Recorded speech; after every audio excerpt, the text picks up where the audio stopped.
How you doing? I'm Kevin Egan. I do business development for KamaGames.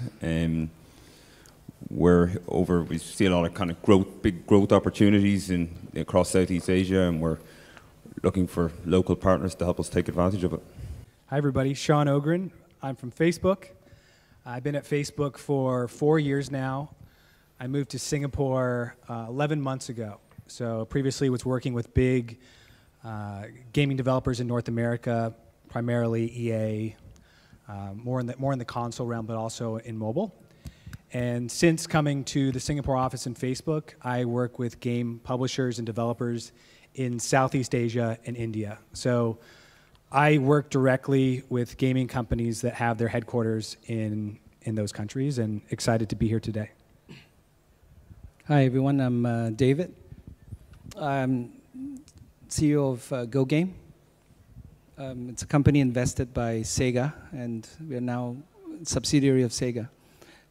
Before that, I started Gumi Asia, and before that, I was in EA. And I spent some time managing real casinos in Malaysia, Vietnam, and Philippines. So that's what I know about casinos. Excellent. All right, a little bit myself. So Viva, I'm the chairman of Huuuge Games, office in Palo Alto, California, but most of our studios are in Europe. My background, I did my first mobile game in '99, first mobile online video game in 2002. Since then, I've led the mobile business for Rovio, for Big Fish. We started by acquiring a social casino game that we then rebranded into Big Fish Casino.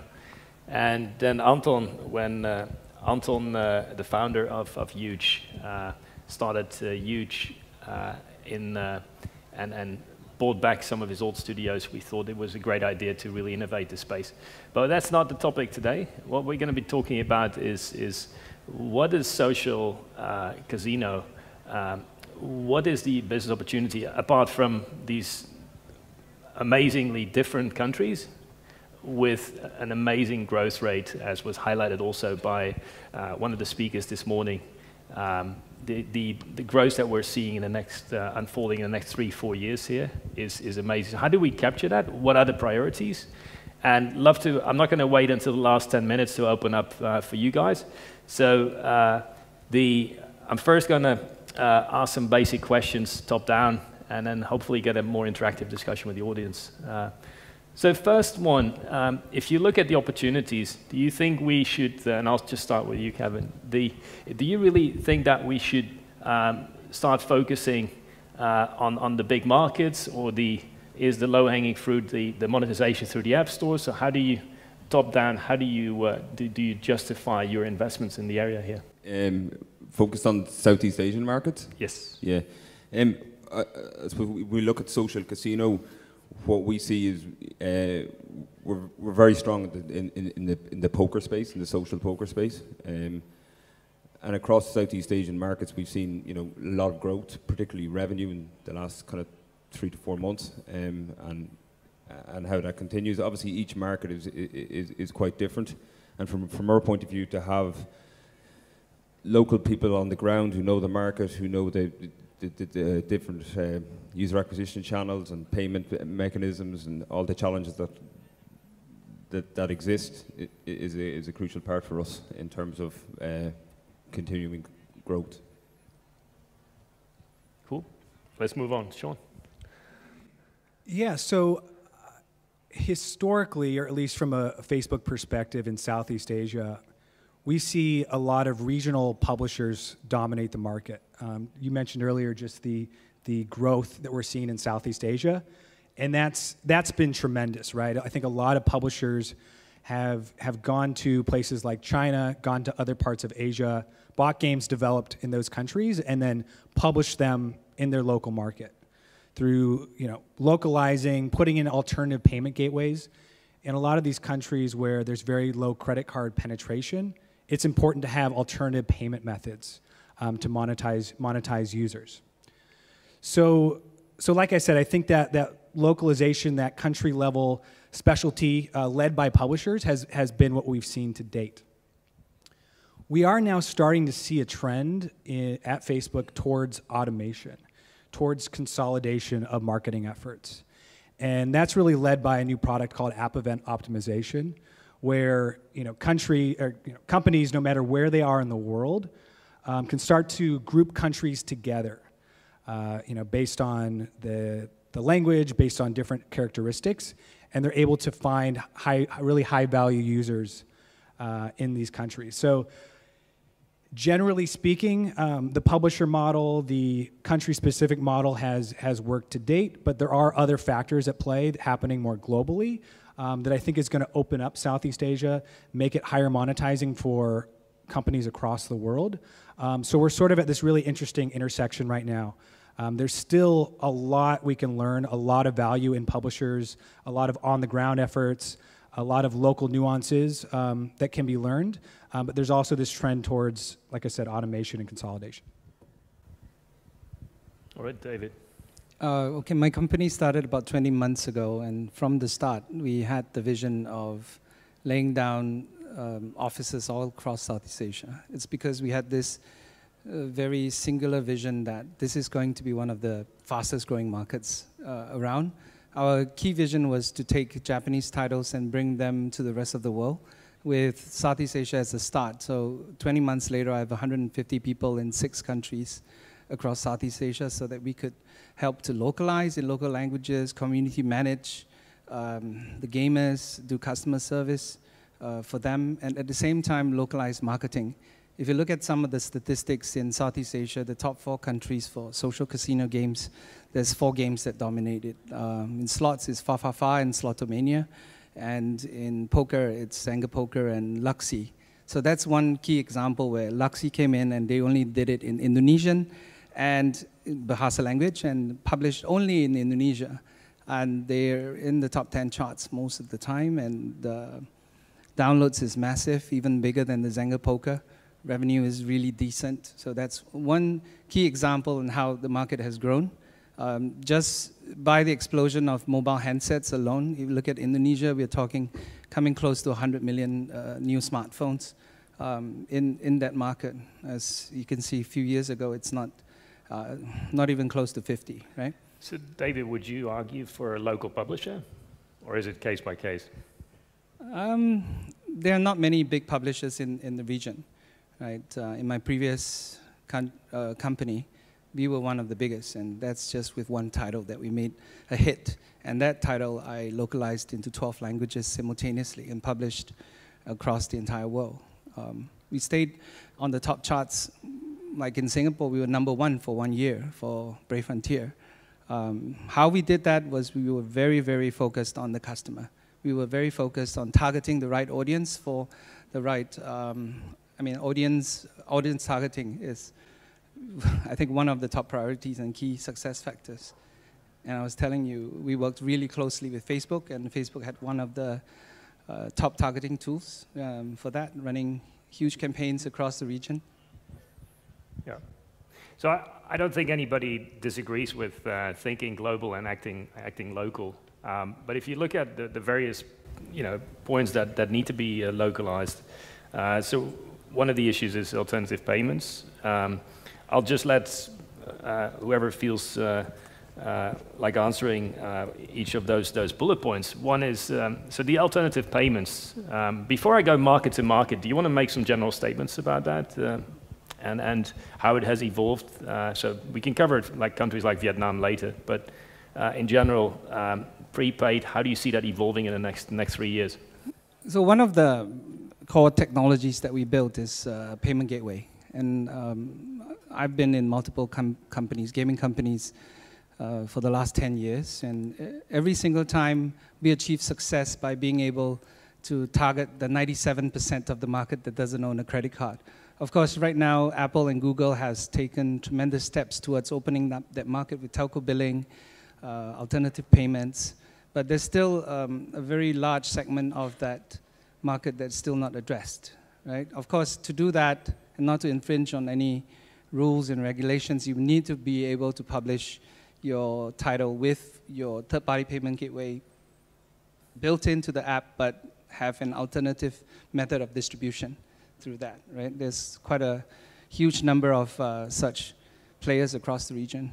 Another big one is telco billing right now. I publish for Sega, I publish for Disney, and I publish for Kolopla.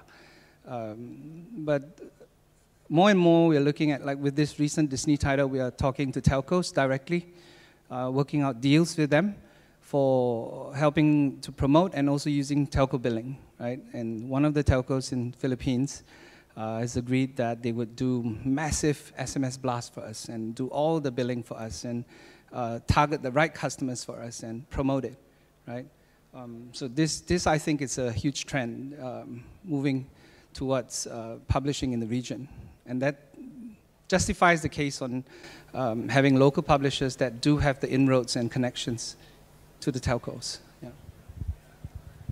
Anyone else on the alternative payments? I think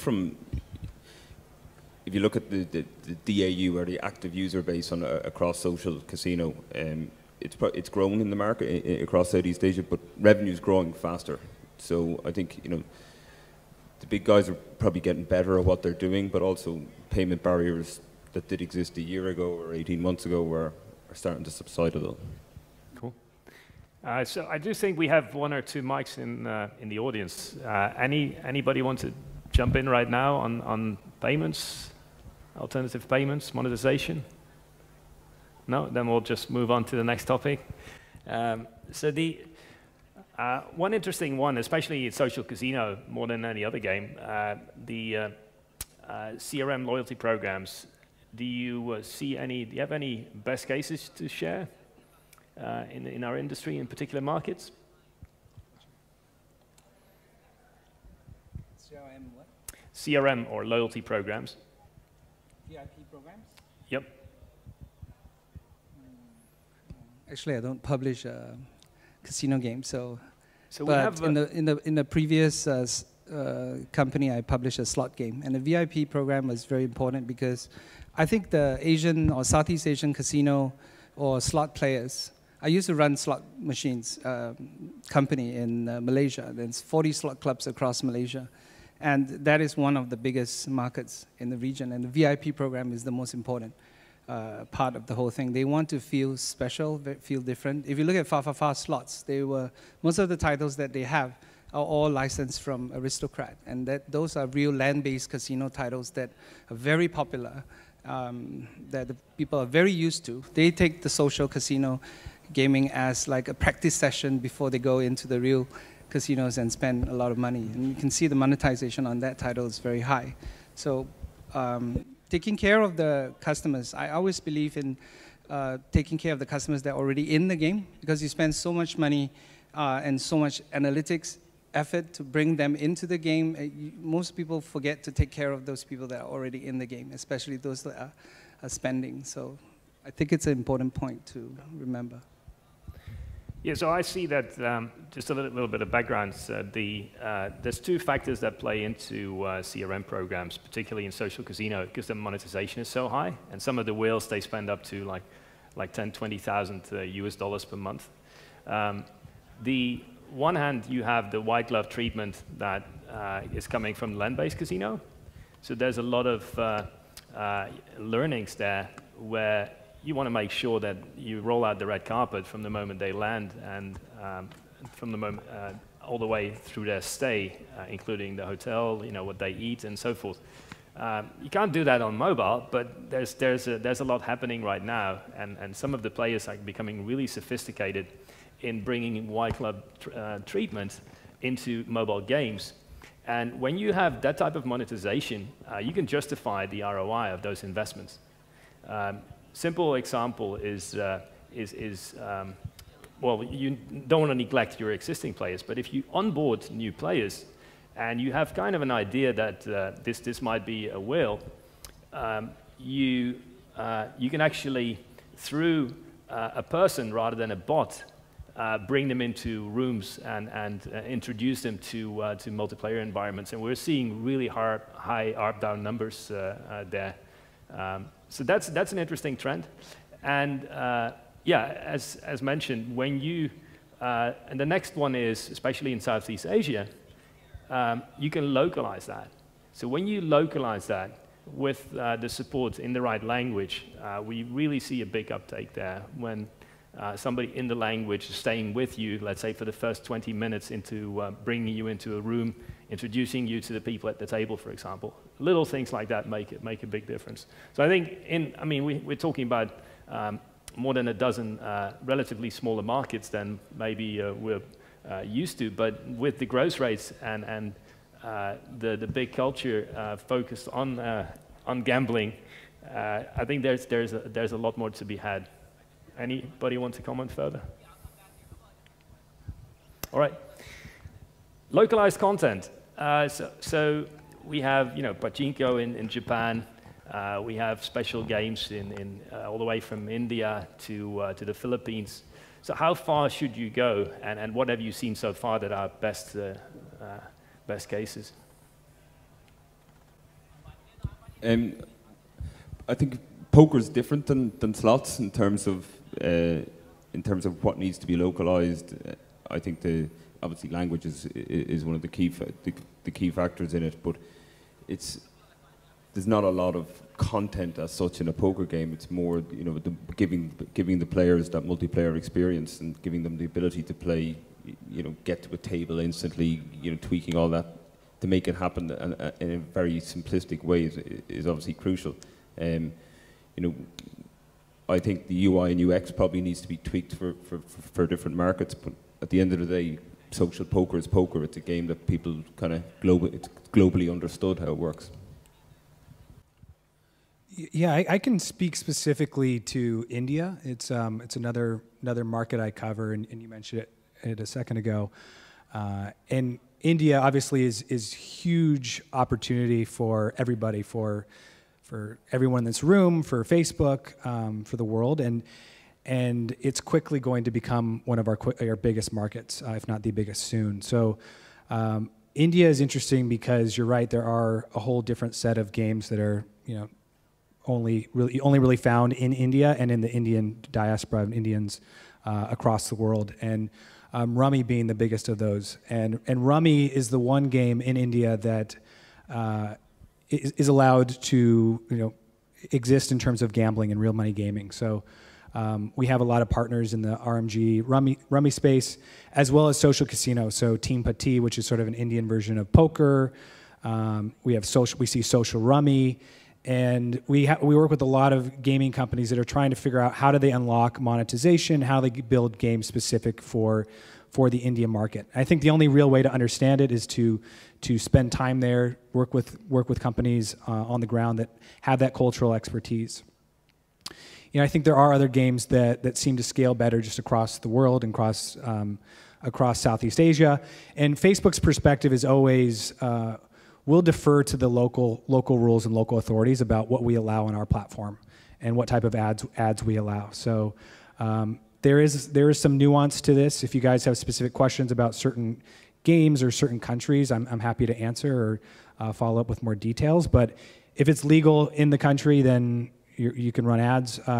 There's also other policies that come into play, like your creative, ensuring that if it is a social casino game that you're not offering incentives in your creative, that will be rejected. So yeah, it's sort of a nuanced, interesting market. But yeah, happy to talk more specifically if there's questions. Another big trend I'm seeing, which I see with great success recently, was poker with streaming video, where you have like the stream videos of girls and they're just sitting there and congratulating you when you win, and you would give them flowers and drinks. And it seems to be monetizing extremely well, like mixing the Bigo Live kind of thing with poker and slot machine. Where you're playing, you have someone there live, right, looking at you.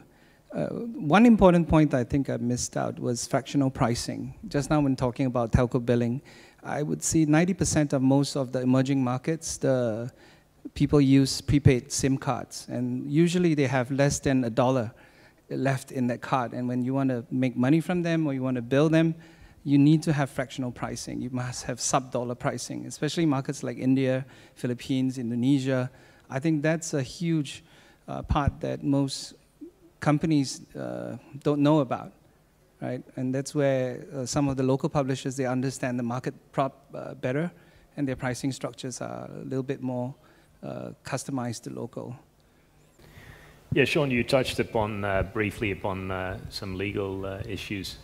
Some markets are off limits, but you want to talk more in general about what is going on? Do you see any movement in some countries? I mean, we obviously in social casino, yeah. And we can go a little bit more deeper later on China and South Korea. But yeah. Is there anything else you want to add? Yeah, there's obviously constant in each of these countries. There's constant lobbying with the government, right? There's always groups getting together and forming different coalitions and alliances to try to get poker legal in India, for example. And they often come to Facebook and say, "Hey, can you guys help? Can you guys vouch for us?" And we really can't. It's just, I've spoken to our legal team, and we really have to defer to the Supreme Court of the country. I wish we could do more. I wish we had the resources or we could. Obviously, from a Facebook perspective, we want as much, content as games on our platform as possible, as long as it's all, legal and above the board. So yeah, it's really a kind of wait and see, market to market. I know, like in Korea, social casino is illegal, but there's some of the biggest social casino companies in the world are based there. So I would also think about, the other side of it is you can be a social casino company in Asia and market to the global audience. You can be based here and maybe not be able to run in all countries, but still have a thriving business. Yes, so for the ones in the audience who don't know, some of the bigger players are in South Korea, where it's really hard to run social casino games. But there was a few weeks ago, Double Down got acquired by W, which is listed on Kosdaq in South Korea. So, moving on, languages. Any trends? Any advice for the audience? We obviously have every country here has their own language. We have simplified and traditional Chinese, Mandarin. We have English, covering some percentage of certain markets. Anyone care to comment? Yeah, I can speak to this. Like I said before, we're seeing this trend towards simplification. I think for a long time, Facebook in particular, and just buying mobile ads across the board has been very complicated. You need a channel-specific strategy, channel-specific creative, and sort of localized approach. And that's, I think, been really, really tough for a lot of marketers, especially smaller companies. So we're moving now more towards automation. We have a new product that's in early testing right now called dynamic language targeting. So basically uploading a few different languages, and then we'll dynamically serve the correct language based on what we know about that user. What they post in, what type of content they engage with. So I think that will really help. Other than that, I recommend bucketing. Obviously, with any decision your company makes, you have to prioritize. So understand what your biggest countries are in terms of monetization, in terms of where your engagement is, and then start and constantly A/B test, right? Some of these countries have a big English-speaking population, like the Philippines. Malaysia has some English speakers. A/B test, doing English targeting, and then local language targeting, and see what works. See if you get incremental. If you get incremental results, incremental revenue from localization, then that leads to validates the need for investment, whether it's language or specific creative. But yeah, this is an ever-evolving thing. It's hard. We get asked all the time, what's the best ad in Malaysia? What's the best ad in Indonesia? And it really depends. It depends on the user, depends on your game, on the genre, depends on the language. And so the good news is we're moving towards automation, we're moving towards simplification. I think social casino games are very light, so you can do most of the regional languages. Bahasa Indonesia is a must. I think Vietnamese, if you want to target the Vietnam market.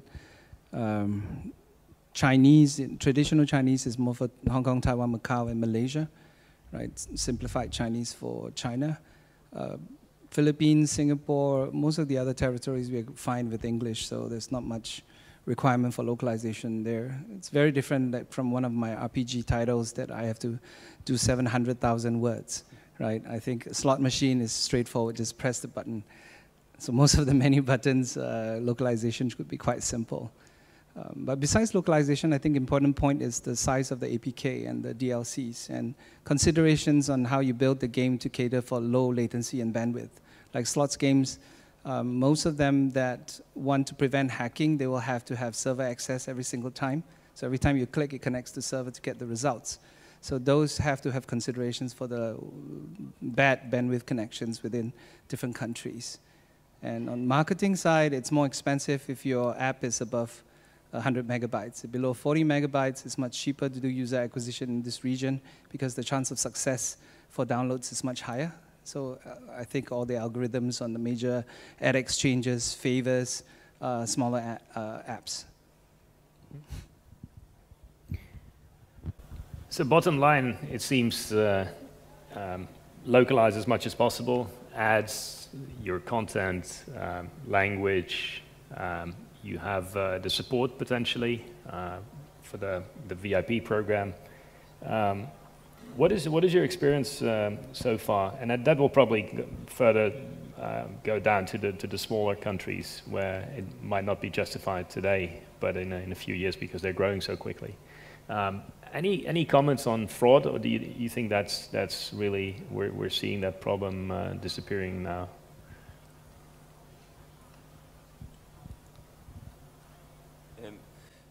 In terms, in KamaGames, we've done a lot in terms of cleaning it, managing fraud, and cleaning it all out in the last kind of 18 months, and we've had a lot of success. I think particularly with poker, because it's a P2P game, we cleaned out some of the bots. We cleaned out all the bots last year, and we've seen the KPIs shoot up in terms of retentions and in terms of conversions, because people are, they know what the real experience is like, and that's what they want. So from our point of view, how we manage that, not just on a local basis, but on a global side, has been one of the big contributors to why we've had so great success in the last 12 months. Right. So my primary focus in the region is Vietnam. And anecdotally, we've heard there's some fraud that happens in Vietnam. A percentage of spend, a percentage of activity in apps, and I think that's obviously being addressed by the local publishers and game makers, and something Facebook obviously does not condone or support. And on the Facebook side, how we deal with fraud, that sits way outside of my function and my team, but we hire very smart people, engineers, to try to kill it and get rid of it. From a marketing perspective, I don't really have much more to add on the fraud side. I think when we talk about fraud, there's two parts of it. One from the user acquisition perspective, where there's rampant fake installs, and they are so smart. They have farms where they can get bots to click through and do downloads, and even click through your tutorial, and even make the first purchase. So yeah, you have to watch yourself. I think it's maybe 30–40% of the market. That affects your retention. You think that you're not doing well, but actually you're buying traffic that's mixed in, right? Are all these markets impacted equally, or do you see specific ones where it's really worse than in others? I would say it's pretty much spread across the region. Where the lower cost countries are for acquisition, in Indonesia there's tremendous amount of traffic, so they target the higher cost regions, I guess, as something that is more profitable for them in some ways. And the other one is mods. If you look and you search any of the games, I'm sure all your games are hit by fraud. If you search any of your games, you'll see lots of YouTube videos teaching people how to use mods and not to pay for your games. I found that in most of the titles that I've been publishing, so we have to be very vigilant about putting in the APK protection, right? Or build more the logic on the server side to prevent this kind of Any particular fraud. countries where they're building those bots, or that you want to call out? Or? No, I don't want to. All right. moving on. So let's look. Before I dive into, I'd like to go country by country and dive a little bit deeper. Any questions so far from the audience that you want to jump in? I'm Jester from Definite Gaming. So we're a startup. We focus on social casino games. So you guys mentioned how important regional publishing is, especially for social casino games. So we're actually curious if you can give us some names of the good, big regional publishers here in Southeast Asia that we can possibly work with. So because all of you are saying it's the way to go, especially for startups like us with a small office, small development team. So do you have the names? David, do you want to answer to that first? Go Game. Yes. Hi, I'm also a social casino operator, so this is somewhat of a selfish question, but I think you've talked about the complexity of regional publishing, payment issues, language issues, localization issues, cheating, fraud. Do you have a feel for how big this market is representative compared to US, Canada, Australia as kind of tier 1 markets? So all in, I think it's hard to estimate, right? It's hard to get an overall number. I think it's about $1 billion, or on track to be $1 billion, and growing at a rate of 30-40% year on year. And so, I think we estimate it'll be about $2 billion in 2020, 2018. So it's growing tremendously fast. Yeah, total games revenue. So yeah, your question about the nuances or complexities to it. Yes, those are challenges. Like I said earlier, I think simplification and automation are making it easier for outside companies to enter and have success here. And I would put it this way: I think just the fact that you're here learning about the market is a good step forward. And to be able to take advantage of that growth, if you can really understand it, and even if you find success in a few countries, you're going to be able to ride the wave of that growth. So I obviously tremendously believe in Southeast Asia and India. I'm biased though because I cover those markets and work with gaming companies there. But yes, I really believe strongly in Southeast Asia. And I came from the North America market, so in terms of growth, yes, I think most of the growth is happening in Asia. So you're in the right place. So when I first went into mobile gaming, that was 2012. Japan market was $5 billion in size, annual revenue for mobile. And China was number 3, US was number 2. So most people wanted to launch a game, they would say, let's go to the States or let's go to Europe. And Southeast Asia was never thought about. I guess all of you do the same because all you do is click publish all. And then you don't think about servicing the customer. But now it's changing. If you look at Japan, it's probably number 2 in the world, and China has become number 1 in terms of revenue. And there's less competition here, actually. It's not heating up because the people don't really understand the market. It's fragmented. There's a lot of localization. They don't know how to manage the customers. They don't have the infrastructure set up to be able to support the customer. But the growth is tremendous in Asia. So I think the opportunity is there. I have some stats that I pulled from a source where the four games that I mentioned just now, Zynga Poker, Luxy Poker, Fa Fa Fa, and Slotomania, they do about $16-17 million in sales just in 4 countries: Singapore, Malaysia, Indonesia, and Thailand. Yeah, but Luxy is only in Indonesia, just by Indonesia alone, and only in Bahasa, no other language. So it shows the importance of culturalization and localization, and then servicing the customer. Hello, I'm interested with the David about handling the fraud. Actually, I'm from Indonesia, and I understand that lots of players here just play for cheating. So I wonder, do you make the game only on server logic base, so everything else or just calculated in server? Won't it make huge cost on server? You're saying that if we build social casino games, should we make it mostly on server logic? Yes. Depends on the game. So I'm a publisher. I do build my own games, but if I were to do it, and the last slot game that I built had 26 slot machines, it's all server logic based. So we never have any issues with fraud, because in any conflict, server always wins. So that's the easiest one. But some of the titles, like if you look at Pharaoh's Way, they do offline versions of it, so you can play it anywhere without a connection. So it depends on how you want to cater to your customer. So moving on to countries, so we've got a big one that is kind of uncharted territory for social casino, which is China. Does anyone want to comment on, just to give an overall view on what is China today in social casino? What are the barriers of entry, and where do you think this is going to go in the next few years? So what I do know is that right now it's illegal. There's elections coming up in a couple of months. There are certain players that are trying to get access with local licensees in place. But having said that, even when you do get access legally to China, it's a very immature market, because the consumers are not used to social casino as they are in other territories. I think in China they have a popular fishing type of slots game, which works really well and very popular. A lot of games like that in China. So that's one of the other version of slots game that's working in China.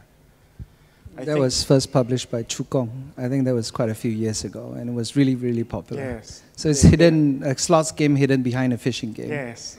Yeah. So you shoot arrows, which consume coins. Then you get fish, which you get coins. So it's basically betting your coins to get more coins. But if you miss, you lose coins. I think they have this in real money. They also have this in social slots, social gaming. So that's what I know. Yeah, not so much about the social casino side, but I think in terms of China, when you're trying to publish in China, you face the regulation, which is pretty steep. I mean, if you want to get your game approved, you have to submit it with a phone with your game already on it. Chances are that the person who's going to review that game will be able to identify that you've actually hidden some type of social casino play or some other type of illegal play behind it, and they won't even approve it. So that's just one of the challenges. You know, especially for gaming companies who want to publish, foreign gaming companies who want to publish in China, probably the best way to do it is work with a local publisher. Someone who understands the regulations, the procedures. Even things like having English character inside your game will get you rejected. Even if you have police and you call them like assassins or something, like that's not allowed. So yeah, it's pretty challenging to get in, but of course the rewards are tremendous there. All right, moving on. So next one here, Taiwan. Only 24 million people, but we know that when you look at the spending patterns, it's definitely high on everybody's list. Any stories of best practices in Taiwan, or how to localize? Obviously, can localize in Mandarin together with Macau and Hong Kong. Speaking about social casino in Taiwan, I think Mahjong is one of the most popular titles. Back in the day, I think Funtown was one of the biggest, with over 5 million players active in that title.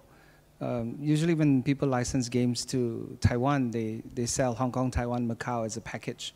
And they probably throw in Malaysia, because then you do one single localization, you cover multiple territories. I guess the most important thing is to have community management and customer service in the local language, rather than just the localization of the build itself. But I think the market is massive there, especially the black market, although I can't really speak about it. But if I'm a small developer and I'm sitting in the audience now, would you recommend me to have separate builds for every country and localize it, or would you still recommend them, hey, start with that package with those 4 markets and then take it from there? I think multiple language packs is the way to go, and detect what's the language on the handphone and an auto switch, or allow language packs to be downloaded. There's really not a lot of tax in social casino games, so I think it's very easy and light. Thank you. Next on the list, I've got Thailand and Vietnam. Do you want to take them separately, or because each one has their own peculiarities? Sure, I can speak to Vietnam. That's my my country of expertise, or the country I spend the most time in. Just because from a Facebook perspective, that's where we see, in Southeast Asia, that's where we see the most local activity, so local companies working with us and marketing primarily to the Vietnam market, although they're starting to expand to Southeast Asia and the rest of the world.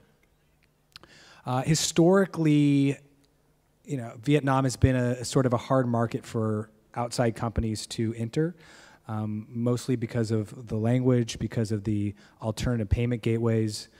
They're also, in terms of game genre, there's a connection with Chinese games, and a lot of the publishers in Vietnam will go to China, buy games, and then localize them for Vietnam. So we see a lot of Three Kingdoms games, RPGs, core games, and Vietnam just has a really strong cultural tie to gaming. So it's a huge gaming market now. It's continuing to grow. Like I said, it's hard. It's been historically hard to enter from outside companies, but if you're interested in working with a Vietnamese gaming publisher, there's quite a few, and happy to you know, connect you with those people if anyone in the crowd is interested. But yeah, I'm very, very bullish on Vietnam. All right. Let me open up for some questions here on whether you want to cover a certain country, like Vietnam. 91 million people, might not have the same spending power as in some of the other properties, but Vietnam is really doing extremely well already and is in the top of the rankings of the Asian markets in social casino. I'm basically opening up the floor for questions, so please raise your hand. Hi. Do you think on a large scale the markets are receptive, culturally speaking, the markets are receptive to social casino games in this region, or is this still a process of educating and getting through the barriers of, you know, perception of social casino being a gateway to gambling? So is there a huge potential to get to mass market, or is it still going to be a small niche within the region? It's mostly shown. I think there is a large appetite for casino and social casino games. I think it's sort of a country by country basis on the legality of and when and how or if it will tip.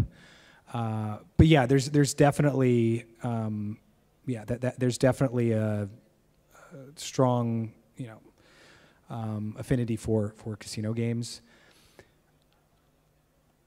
I think it depends, you know, if you're looking at where should we expand or what countries should we focus on, I think it sort of depends on how open they are to it and what the specific policies are. You know, I think that would require a secondary conversation or some more research, but happy to you know, talk further about it. How do you think of, maybe this is for you, for Huuuge, how do you think of changing the game experience for Vietnamese players? You talked about lower income. Do you think about adapting the price of coins as an example? So with regards to Huuuge, our challenge is we're just trying to manage the growth right now. So localization, culturalization is definitely on our minds, but it's not a top priority. When you're hiring like 5 new people a week. Having said that, yes, markets like Vietnam, when you look at the current numbers already, not even the ones 3 years out, but you look at the current numbers, there is a tremendous opportunity to better localize. And I don't only mean with the language, we've covered the other parts as well. Imagine the monetization, the alternative payments. You look at the localized content. I'm not personally an expert in Vietnam, but we've done localized content already in Japan and in India, and we're seeing remarkable results where you're stealing market share from competitors the moment you decide to go deeper on each and every one of those elements, whether it's language or better service support. So yeah, Vietnam is very high on our list at least. Hi, you mentioned earlier that Slotomania is a very big slots brand in Southeast Asia. What is, in your opinion, the reason that other brands haven't been able to become big in this region? Is it localization? Is it wrong marketing efforts? I said that Fa is the one using the big slot brands. Yeah. Like, I think Double Down was IGT titles, and Fa was more on aristocrat titles that Asian casinos, Asian casino goers are already very used to those games. So they welcome them, and it shot very quickly to the top. And if you look at Vegas slots as well in the US, I think US is more of a slots place, whereas in Asia it's more a card-based market. So when I was doing slot games, I think our key markets was Australia, US, Nordic regions, Netherlands, France probably, UK, where UK gambling is legalized. Your second part of the question is talking about where did these guys go wrong, right? Or how can they do better? Of course, we already talked about localization, customer service support. I think payment is one of the big ones. Payment is where most of the people want to buy or want to pay and want to top up their coins, but they don't have ability to do so. Because most of the bigger brands that come into the market, they don't have alternative payments. Of course, it's slowly going away, as I said, with Google getting much more aggressive. Southeast Asia, I think the market is primarily Android for downloads. If you look at the number of downloads, most of them come from Android, although monetization is still, in terms of per handset or per user, is half of that of the Apple users, right? But I think targeted marketing is very important. So when I run campaigns, usually I start with like 10,000 campaigns with different demographics and targeting data on Facebook. And when I get the results back and I look at who are the actual spenders, then we use audience lookalike targeting. I think this is something that a lot of companies don't do, especially those companies who are not specifically focused on Indonesia or Thailand or those countries. You don't know how to do that, right, in the first place. So you don't know where are the traffic sources from where you're acquiring your paying users. I think that's one of the key issues, I guess. Localized marketing knowledge. I have a quite general question, not specific for social casino, but it could be in this area as well. So I wanted to ask about India. So historically, India has very little tie to gaming in general, including console gaming or PC gaming. But I guess everybody thinks like India is a big market. Even like App Annie says by 2020 is going to be a big number. I think like they've been overestimating in the last few estimates. But I wanted to ask, what do you think would take developers to bring gaming overall to India, and also in particular for social casino? And I think right now it's a lot of controlled by local players. You can see the top charts are really controlled by top players right now. Yeah, so the three types of gaming companies in India right now, or three strategies. Some companies have a hybrid model. One is making global games. Obviously, there's a lot of really good development talent in India, and so they'll make a game for the global market that has that global mass appeal.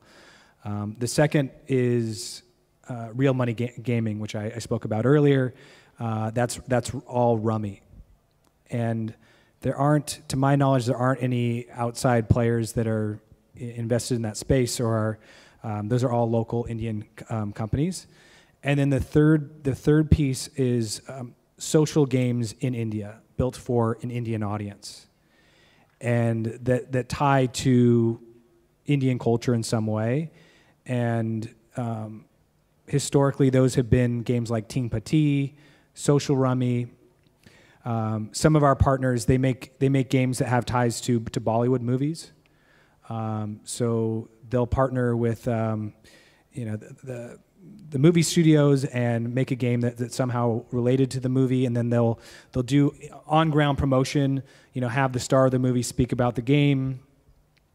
But those games aren't yet monetizing in a way that they're even supporting it through advertising. So we tend to focus primarily on the real money gaming and the global games.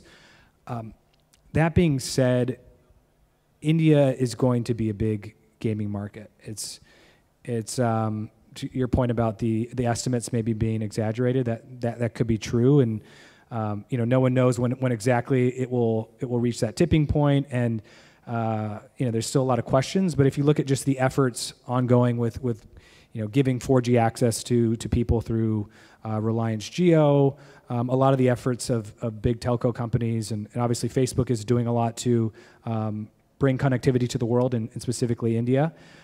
It's going to be there. So I would say understand the market, the types of games that are popular now. There's an ABCD of Indian culture: astrology, Bollywood, cricket, and devotional. So yeah, but there a lot of games outside of that, or that cultural background, that just haven't had much success. And there's also the monetization piece, but that will change over time. Monetization's only really going to happen when per capita income goes up. And so as India, as its economy grows, as people get more disposable income, people will start spending money on games. But it's going to take time. Excellent. Guys, all right. Thank you very much. Thank you, and we have a 5-minute break, so if you have any more questions, feel free to approach us in the next couple of minutes. Thank you very much.